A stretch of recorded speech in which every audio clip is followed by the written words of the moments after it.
My name is Nico Steves. Podcasts this summer season will run 15 minutes each in a re-release of my book, The Constant Procession, the history of the Virgin Mary since she passed on. I'd like to thank you for your listening to these weekly Constant Procession podcasts, and also for purchasing plus spreading the word about my book, The Very Fine Light, which is available on Amazon.com.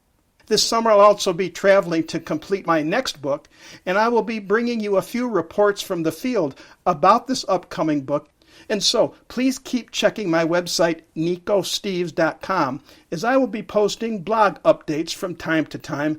By the way, keep me posted on what you're up to in the comments section of my website or via email at nicosteves@gmail.com. And now enjoy installment 7 of The Constant Procession. Bishop Zumarraga puts into works the immediate building of a small chapel on the spot until plans for a much larger, more worthy shrine could be built. Juan, by this time, wondered about his uncle. He did not doubt the lady, but wanted to see him. The bishop had an honor guard accompany Juan home. As they arrived, the village crowded around Juan Diego. His uncle, now recovered, stood up. Juan tells him everything that happened. To his astonishment, Juan's uncle related quite a story himself. After Juan left, his uncle said that he felt too weak to get the medicine left for him. His uncle felt that the end had arrived. At that moment, his room filled with light, and a beautiful lady appeared to him. Light emanated from her. His uncle's pains suddenly left him. He felt that his sickness had been taken away from him. He fell to his knees. The lady told him that she had been with Juan and had sent him off to the bishop. The lady also tells his uncle what she wishes to be called. The interpreter for the bishop thought the uncle attempted to say, "The ever-Virgin Holy Mary of Guadalupe." This shocked the bishop, as he recognized the name Guadalupe, believing it to be none other than the name of the famous Marian shrine from distant Spain, and from the official transcript of the events, known as the Nacun Methode, found in the Basilica in Mexico City.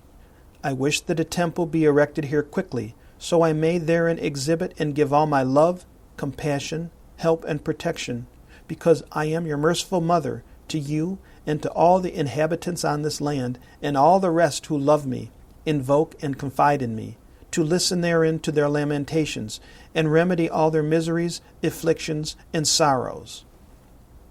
Construction of a temporary shrine began at once, with a more permanent one to follow. Today, this is one of the most visited basilicas in the world. But today, it is no longer on the outskirts of town, thanks to the urban sprawl of this growing megapolis of 14+ million people. As you approach the grounds, which are surrounded by a tall fence, you will find a hustle-bustle outside the gate. There is a carnival-like atmosphere, with shops and tents that line the surrounding streets to accommodate the legions of visitors who come. Outside, vendors hawk trinkets and all the associated souvenirs you would expect to find at any tourist spot. These activities, as you approach the gates, tend to overshadow one's expectation of a serene atmosphere associated with an apparition site. But once inside the gates, with the exception of a few out-of-place vendors who have encroached, that offer opportunities to take your picture adorned with a festive sombrero as you climb the stone steps up to the hilltop. Outside of this distraction, everything else becomes more subtle and humble. You find a respite from the outside helter-skelter world. At the base of the hill is the traditional sanctuary built in 1706 with its noticeable lean to the left. At the time of my visit, it had been undergoing renovations to reinforce its foundation. To the left of this sanctuary is the newer sanctuary. It is of a modernist style and design, completed in 1976 to replace the leaning sanctuary.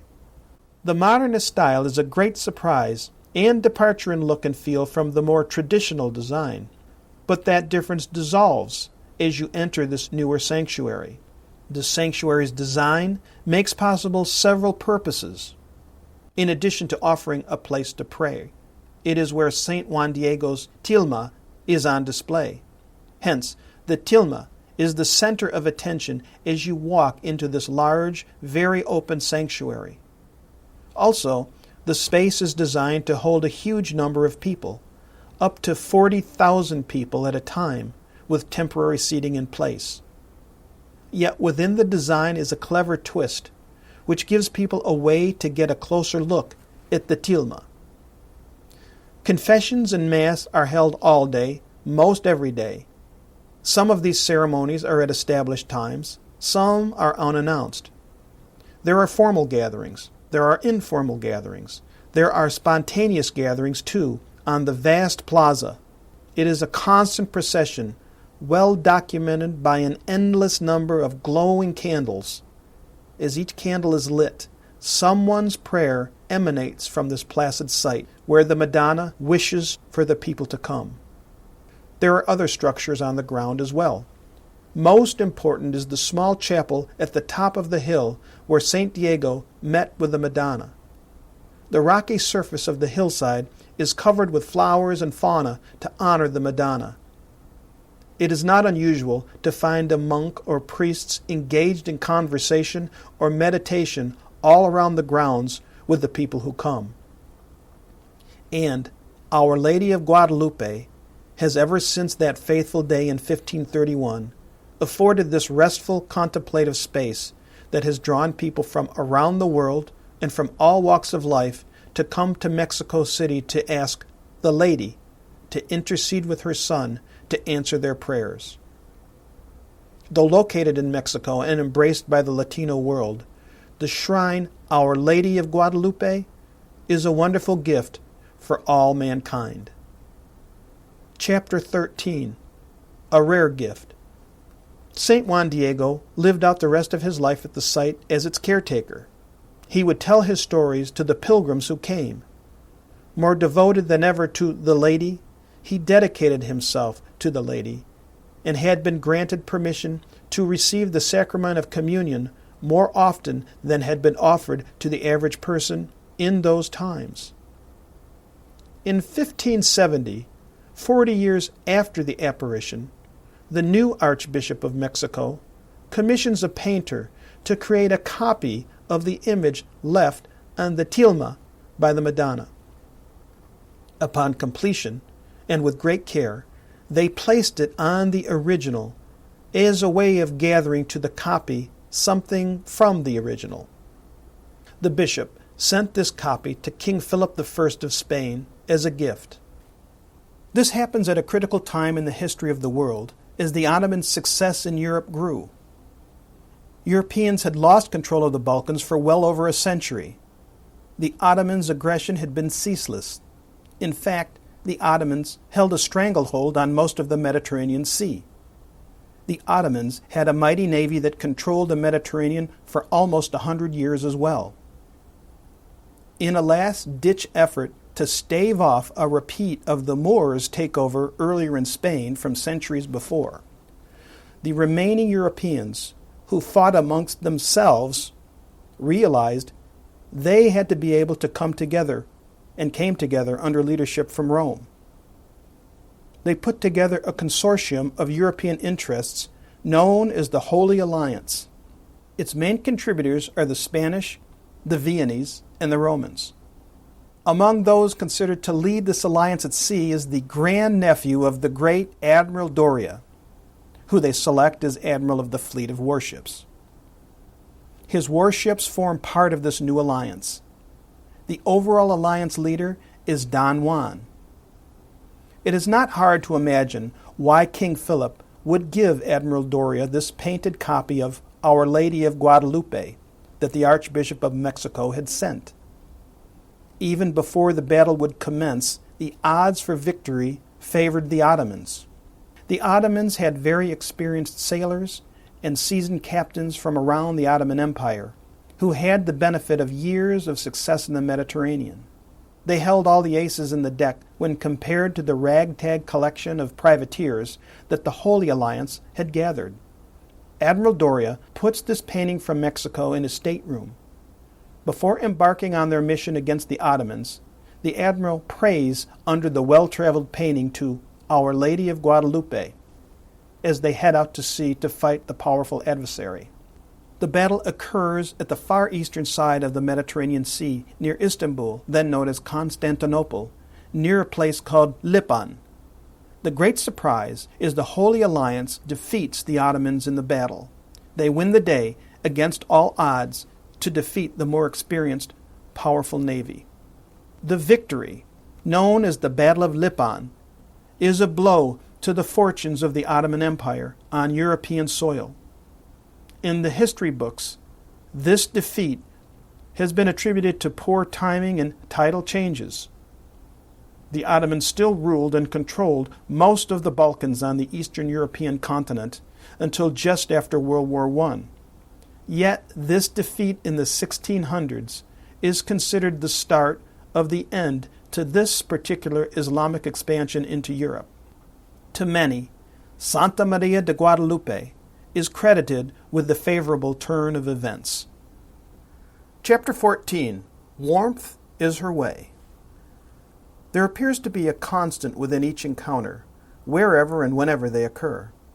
Aware of the vastness of the gulf between God and people, and, perhaps out of her maternal love for us, her children, she comes in a gentle, graceful manner before her seers. Just as one approaches an unfamiliar place, in silence, choosing one's steps with great care, not brash, not boisterous, options at her disposal, but rather, when she first approaches, it is as a diplomat, always in a dialect of her seer's native tongue. She spans the chasm of time and space, the here and now, for humans within the infinity of her life. Examples to her way abound. "Where are you going, Juanito?" she asks of Juan Diego. "Had we known who she was, we would have asked her to take us with her," remarked Maximin Girard, one of the seers from La Salette. Bernadette Sauvignon, seers from the Lourdes apparition, said after her first encounter with the Madonna, "I only wanted to be part of her peace." In 1664, she appears once again with her graceful approach. As I looked into the remarkable story of Juan Diego, and to the hidden icon of the Black Madonna found by Gil Cadero in his encounter with the Madonna, I began to consider the Madonna's impact on the world of yesterday. I also found it curious that so few stories have been done about such events in our times. Our Lady of Guadalupe, for those who are familiar with this apparition, will associate it with South America, the country of Mexico in particular. But there appears to be a connected history. I endeavored to continue on my quest. The history took me to the first apparition that the Roman Catholic Church recognized, Our Lady of Laus, which took place in 1664 near the French Alps, not far from Gap, France, in a little settlement called Dauphine. A chapel dedicated to the Annunciation, translated as Our Lady of the Good Encounter, had already been there before this apparition occurred. The Madonna told her seer, "I asked my son for Lars, for the conversion of sinners, and he granted it to me." The apparitions of Our Lady of Lars between 1664 and 1718 in Saint Etienne-le-Laurs, France, are between her and a young girl, Benoit Recule, who's a young shepherdess. Benoit's experiences first gained recognition by her local diocese of the Roman Catholic Church on September 18th, 1665. Worthy of note, this is the first Marian apparition to be approved in the 21st century by the Roman Catholic Church itself on May 5th, 2008. Over 120,000 people come to visit this apparition site each year. In May of 1664, Benoit, then 17, is praying the rosary, which is her favorite devotion, while watching her flock. All of a sudden, a majestic-looking old man appears, clothed in the vestments of a bishop of the ancient church. He came up to her and said, "My daughter, what are you doing here?" I'm watching my sheep, praying to God, and looking for water to drink." "I'll get some for you," replied the old man. And he went to the edge of a well that Benoit had not noticed. "You're so beautiful," she said. "Are you an angel or Jesus?" "I am Maurice, to whom the nearby chapel," which was then in ruins, "is dedicated." "My daughter, do not come back to this place. It is part of a different territory, and the guards would take your flock if they found it here. Go to the valley above Saint Etienne, which is where you will see the Mother of God." "But, sir, she is in heaven. How can I see her here?" "Yes," Maurice replies, then says, "She is in heaven, and on earth when she wants to be."